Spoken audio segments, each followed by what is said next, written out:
Think you need at least a 45-foot boat to sail around the world? What if this age-old wisdom is now wrong? We're about to take a 38-footer offshore and live aboard for real and see if this really lives up to the hype. No dockside tours, no polished sales pitch, just the raw, unfiltered truth of living aboard. The wins, the compromises, and the moments no one talks about. So, kick off your shoes and come barefoot with us. For years, the rule has been simple. You need at least 45 feet to sail around the world. So the idea of doing it in a 38-footer? Very hard to believe, especially if you want to keep your partner happy on board. Unfortunately, you only need to pay attention to see all those single, sad males sailing around the world, usually in monohulls. Also, most boat reviews happen in marinas, at boat shows, polished, rehearsed, and carefully avoiding all the downsides and denying the negatives. But this time it's different. We took the Seawind 1160XL out where it matters, at sea, to uncover the real truth about living aboard. The highs, the compromises, and everything in between. We joined the boat in a stunning cruising ground, Koh Chang, which completely blew our minds with amazing and interesting things around every corner. So let's get going. The big question is, how suitable is the Seawind 1160XL for around the world sailing? So we are keen to critically look at all of her features. On this first sail, we start to get a good sense of how easy it is to handle this boat, with the sails going up easily, and she sails away at good speeds despite towing the dinghy. We also have to throw in a few tacks and certainly enjoy the ease of flipping the boat from tack to tack without any work at all. As we sail out, we see the amazing archipelago of Koh Chang opening up in front of us. At first glance, this part of Thailand feels like pure paradise. The islands of Koh Chang and surrounding archipelago, scattered like they just drifted into the Gulf. Each one looks the same from the water, but they're not. Because every island here has a story, some shaped by nature and some by people, and some were never meant to last. From the water, it looks like something out of another world. A floating village, built entirely above the ocean. Timber, tin roofs and narrow walkways stretching out into the bay. This is Bang Bao Fishing Village, tucked away on the southern edge of Koh Chang Island. And from out here, it feels like stepping back in time. There's no marinas, no clear docks and no obvious place to tie up. So we circle. And just like that, we step off the water and into something completely different. Because this isn't quite the quiet fishing village it used to be. What started as a small community of fishermen, homes built on stilts in the perfectly sheltered bay, has transformed into something else entirely. Cafes, restaurants, local art, souvenir stalls, fresh seafood straight from the water beneath your feet. The entire village now stretches out along a single pier, a floating street, if you like, where tourists have slowly taken over from fishing. And that's the strange part, because behind all of this, it's still a real place. People still live here. Boats still come and go, but what you see and what this place used to be aren't quite the same anymore. So are they sweet or savoury? About a packet of about 7 of these for 30 baht, $1. It's likewise pudding. Good. So these shoes are all recycled and made out of rubber. So the really fantastic thing about Thailand is the prices are so good. So here we have the restaurant is $5 US. So fantastic, such good food for such a low price. Woohoo! So we're at the bottom of Koh Chang Island, which is still an island, but there's so much stuff here.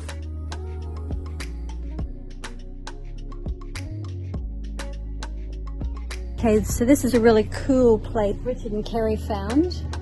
You sit down, that's a hole, there's a table, glass table, and you sit down with your legs dangling. Yum, how delicious. Thank you. Whoa, what have you got? Passion fruit. It's going to be a tough call between the passion fruit and this berry yogurt one. What do you reckon? Beautiful. Yeah? Beautiful. Oh damn, berry and creamy and...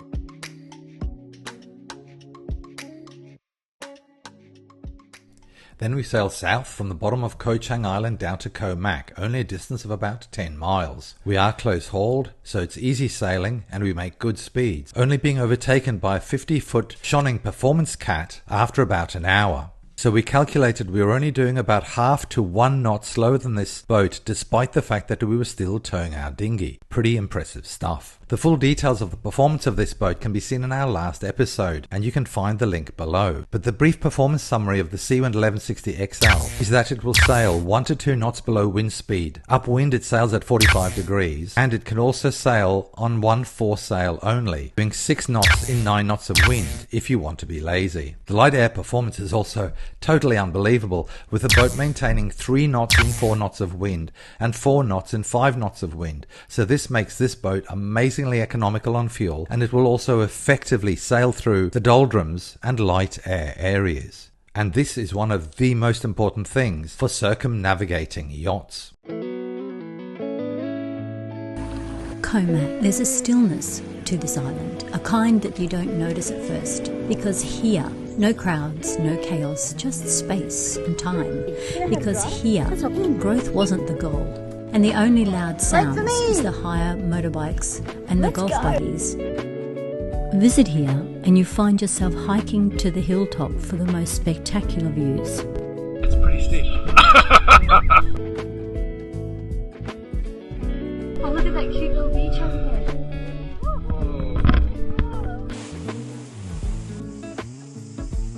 there. Tasting rich, creamy, unusual homemade ice cream flavours, the taste of the island. What do you got? This ice cream is candied ginger and chocolate zingy. Lives up to the hype. And the food here, the best authentic Thai flavours, so much so you want to delve deeper into taking a local Thai cooking class that allows you to take away with you those intoxicating tastes of this island. So delicious. We're going to have a massage. You ready? Thai massages are a must, and in Koh Chang, this doesn't disappoint as the locals show their depth of skill and sending you off to a dreamy place of peace. See you in an hour.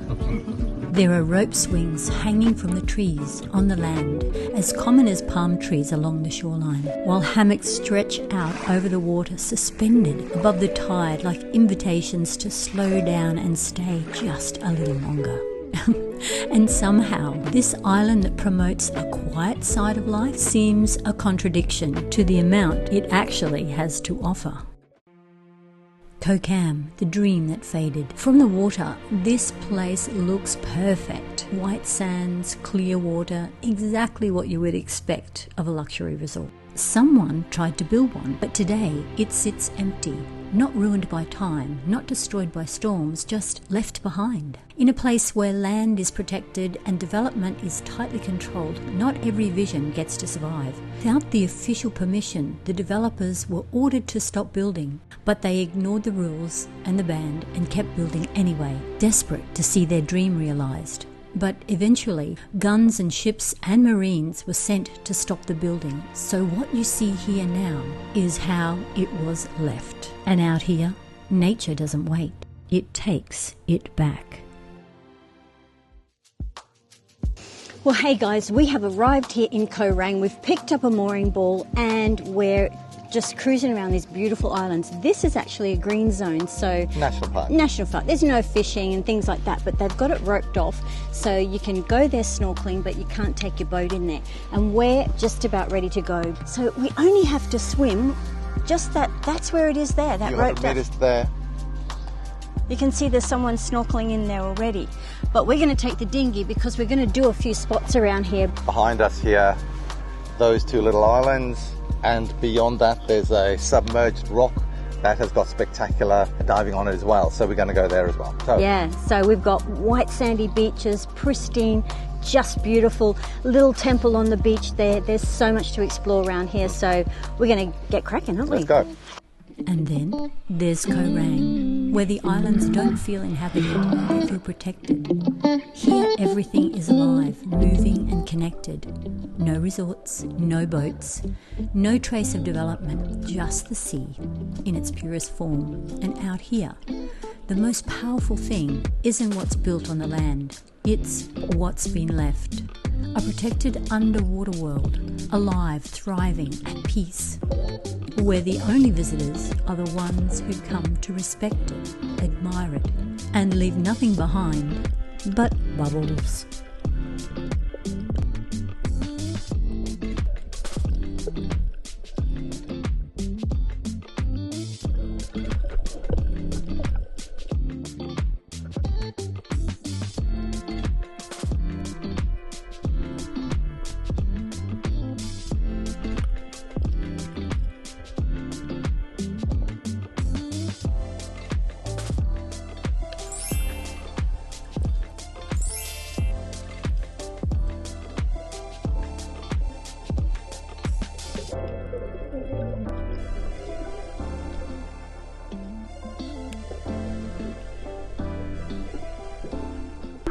Another point for catamaran.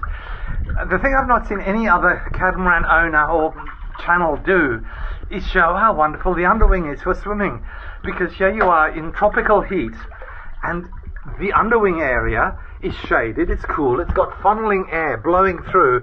It's absolutely fantastic. If you're in shallow water you can also stand, but you know, we usually have noodles and just loll around here in the shade, avoiding sunburn and staying really cool, but nobody else talks about it. You can usually find stuff under the hulls where you can put your fingers in and you can hang on to and do some pull-ups or push-ups, or also something like this we do tricep and bicep curls. Look at that form.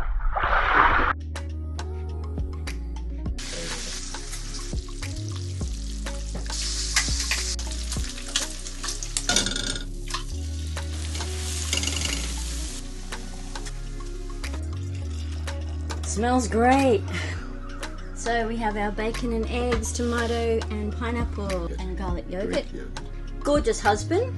Gorgeous on wife. a splendid anchorage on a splendid boat. Bon appetit. Koh Chang Expedition, the inner island world. Out here, some of the best places aren't found along the coastline. They're hidden inland. So we leave the Seawind catamaran behind and we take a dinghy into the unknown. And then it changes.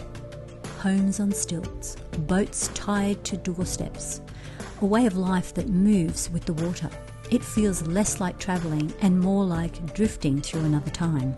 Further in, the river's narrow, the air cools, and the outside world disappears completely. And at the end of it, something you'd never know was there. And this, just the quiet reward of going that little bit further. As we motor out of this estuary, we almost get caught out by the tide, and I have to pull the dinghy over the sandbar to get free. Otherwise, we would have been swimming to the boat. As we leave, however, we come across Captain Hook Resort and enjoy another fantastic meal with spectacular views and just amazing smoothies. One thing that in Thailand they always seem to excel in. On the south of the island, we go up yet another estuary and motor our dinghy deep into what feels like a National Geographic episode. And it felt seriously like we were going up the Amazon. Peaceful, spectacular, and it feels there should be crocs, but the guidebook reassures us that we were safe and that they didn't exist in Thailand. This was probably the most amazing and unexpectedly wonderful experience on these islands. So if you do come here, make sure you don't miss it. We heard they made really great coffee on this island, so that was our next stop. We'd always found the Thai people extremely friendly and accommodating, and while we were only having a cup of coffee, we were invited by the resort to spend the day there, swimming in the pool, using their lounges, and they even offered us fresh towels if we didn't have any. This is hospitality at its greatest. Koh Nam Island, Butterfly Island. There's an island out here that doesn't look like the others. They call it Butterfly Island because from above it almost looks like something alive resting on the sea. On either side, two perfect bays shaped by the wind, tide and time. And in the middle, a narrow spine of jungle holding it all together. It doesn't feel like it was built for visitors. It feels like it was shaped for silence. Currents wrap around it differently here, as if the sea itself is choosing how it moves through it. From above, it's beauty, but from here on the water, it feels like something hidden, almost intentional. A place that doesn't ask to be discovered, just respected while you're passing through. And maybe that's why it stays so quiet, because some islands don't need to be visited, they just need to be witnessed. Out here, the journey inland is just as important as the islands themselves, because every island here holds something different. And the more time you spend out here, the more the islands stop feeling like a destination and start feeling like chapters. And maybe it's not about finding the perfect island, but about discovering how each one makes you feel. Because the more time you spend here, the more you realise there's always more beneath the surface. And maybe that's why you don't just visit this place, you sail it.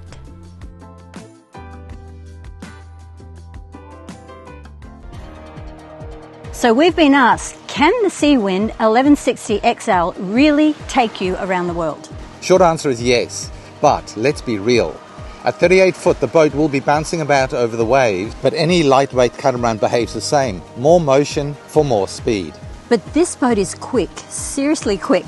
I mean, she thrives in light winds, cruising through doldrums with ease, and then when the weather turns, it handles it with confidence. Now, the big windows, they do bring in the breeze, but they also bring in the heat of the tropics. So one of the really essential things here, you do need shades and enclosures. But that's a small compromise for huge visibility and that airy, open feel. But where this boat really surprises is the space. The storage is exceptional and more than I've seen of any other performance cat of this size. And livability? The space inside this boat feels more like a 44-footer. Smart layout, great flow, sensible handholds. And everything just works. The Seawind trifold doors are a game changer, bringing the inside out and the outside in, blending indoor living and outdoor living and protection where it counts. And under sail, it's simple, easy to handle, easy to reef, and easy to sail short-handed, or even solo. So that's a massive advantage offshore. This boat challenges the idea that bigger is better. And lower cost, easier handling, and serious performance, and genuine livable comfort. I admit I was skeptical, but this boat proved me wrong. Not only can you sail around the world, but you can do it fast, easily, comfortably, and safely. Because this boat is so easy to handle and performs so well, it's also a perfect candidate for the charter market and coastal or weekend sailing as well. If you want to experience it for yourself or test sail the 1160XL or just cruise the Koh Chang paradise, check out the links below to connect with Seawind.